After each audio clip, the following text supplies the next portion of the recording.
These little sweethearts here are kidneys. They're only about 4 inches, that's big. Each one of them has little filters in there called nephrons. And we have about 1 million of them in each one. So you can imagine how fine those are.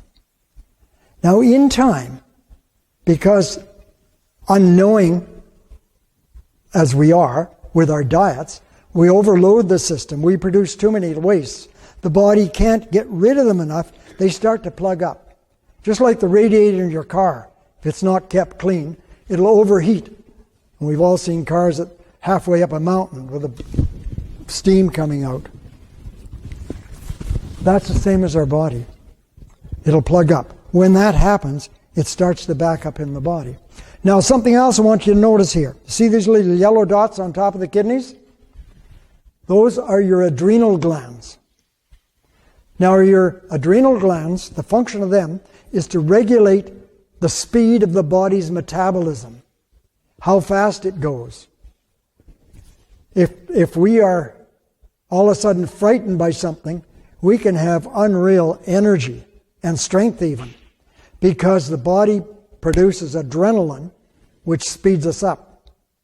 By the way, that's what happens when you drink coffee. Caffeine stimulates the adrenal glands to put out adrenaline. Say, oh, it gives me energy? No, you just whip the horse really hard to make it go faster. The more you do that, the longer you do that, the more tired it gets, the less efficient they become, because the adrenal glands give direction to the kidneys also. They work as a pair.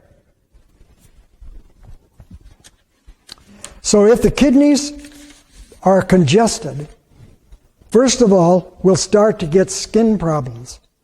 What did I tell you about my health when I was a baby? Do you remember?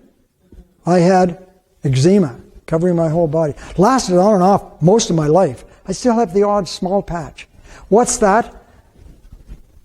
My kidneys were so plugged up because my mother's were. She had eczema at the time I was conceived and the time I was growing in her womb. So all the time I was growing for the 9 months in her womb, I'm using her bloodstream for my nutrition. And it was toxic. So what else? How can the body get rid of this? The first thing it does is try to send it out through the skin. So you have eczema, psoriasis, boils, acne, that sort of stuff. So the skin is also referred to as the body's third kidney. So it's a sort of an emergency stopgap measure the body uses. So if there is too much, the skin can't handle it, or maybe maybe there's other areas of the body are weaker, then the waste that is supposed to go through here and out through the urination back up into the body, right from the feet, right through into the head. And we get disease conditions that happen in the weakest genetic areas of the body.